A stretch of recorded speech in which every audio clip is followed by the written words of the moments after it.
Olá, estamos aqui para falarmos um pouco a respeito das metodologias de educação bilíngue para surdos. Por que é tão importante pensar em metodologias bilíngues? Porque a implantação de educação de surdos ela se faz por uma política pública voltada ao bilinguismo. Para isso, precisamos entender as especificidades da legislação, mas também necessitamos dialogar com as práticas pedagógicas que alicerçam a educação. Para isso, podemos tomar como referência nacional, no Brasil, a LDB 93/94/96, que é a legislação que vai dar as diretrizes nacionais. E essas diretrizes, elas sancionam como que a educação inclusiva deve acontecer. Mas não se dirige ao público surdo. Somente em 2021 que existe uma legislação voltada à educação bilíngue. E essa educação bilíngue, ela traz para nós a importância de entender a necessidade do papel do instrutor, do professor bilíngue, do professor de Libras, do intérprete de língua de sinais. E esses profissionais juntos, eles promovem uma educação bilíngue.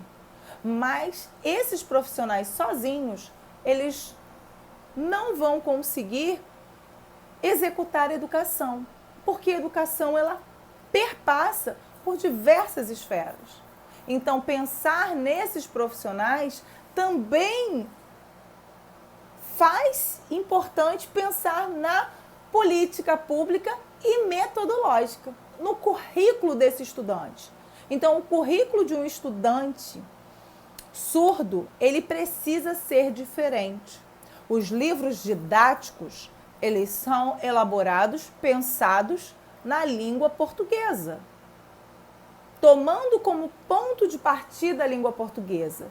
E quando a Lei 10.436, de 24 de abril de 2002, ela nos traz a importância de ser reconhecida a Libras como a língua natural do público surdo, isso requer pensar em estratégias também metodológicas para o ensino de pessoas surdas. Quando essa mesma lei traz que a língua portuguesa ela não pode substituir a modalidade escrita da língua portuguesa. Então, a Libras ela precisa ser colocada como língua de instrução, ou seja, a L1 do público surdo. E a L2, língua portuguesa escrita.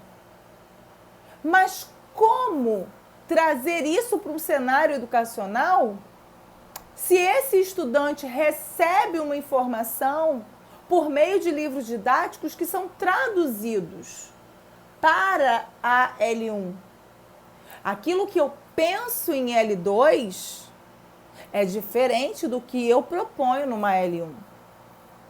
Quando eu vou trabalhar com um surdo, um conceito, eu vou pensar diante de uma imagem visual.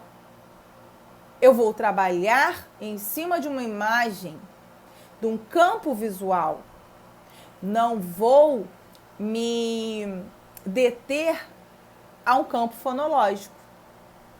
Então, quando eu penso com o meu estudante surdo sobre um espaço em que ele queira falar, como, por exemplo, ecossistema, natureza, existe um significado diferente. Então, por exemplo, a natureza não são somente árvores. Eu não posso traduzir como árvores. Eu preciso mostrar para o meu estudante todos aqueles recursos visuais que envolvem natureza, que envolvem ecossistema. Então, o principal entrave entre essa aprendizagem da língua portuguesa para o surdo, muitas vezes se dá por quê?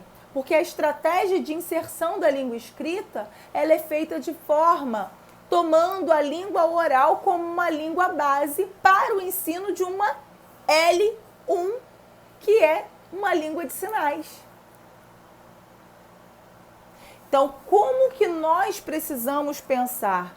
Precisamos entender que o pensamento para o sujeito surdo, para a aprendizagem dele, demanda perpassar por construções didáticas diferentes, que podem ser chamadas de unidades didáticas, onde você vai trabalhar com uma pré-leitura, que seria a leitura a forma com que ele visualiza este universo, a forma com que ele desenvolve e articula as informações recebidas desse meio.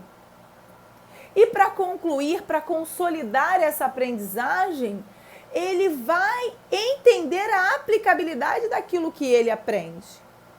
Então, se nós pensarmos num currículo, numa proposta metodológica que verse em cima desses eixos, uma aprendizagem para o surdo se dará de forma mais significativa.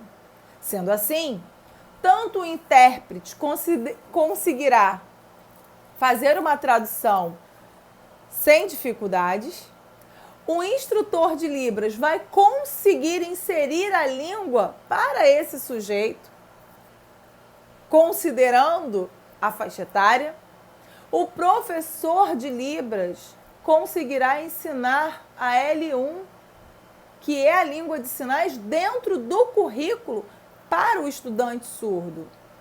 E o professor bilíngue, ele consegue fazer essa inter-relação entre o conteúdo em língua de sinais e o conteúdo em língua portuguesa. Então, se eu penso num eixo temático, eu penso primeiro numa produção didática em L1, seguida de uma produção de L2 escrita. Aquilo que eu penso como proposta metodológica, considerando a L1, a Libras, como língua de instrução para surdos, cabe ao surdo. Aquilo que eu penso como uma L2 que eu trago para L1, nem sempre eu tenho um aprendizado satisfatório. Então, ponto de partida para uma metodologia adequada para o surdo, necessita versar primeiro um conceito pensado na L1, para que depois essa L1 seja associada à L2, ou melhor, a L2 venha a juntar-se à L1. Então, o surdo ele consegue aprender significativamente a L1 e a L2. E para isso, o que nós estamos defendendo e apresentando é que a criação de materiais didáticos autênticos que preconize a necessidade do sujeito seja o ponto de partida para um aprendizado significativo. Que a partir do momento em que consideramos as necessidades específicas do estudante, nós conseguiremos promover uma real prática da liberdade, uma prática da equidade dentro do ensino, dentro da promoção de uma educação inclusiva.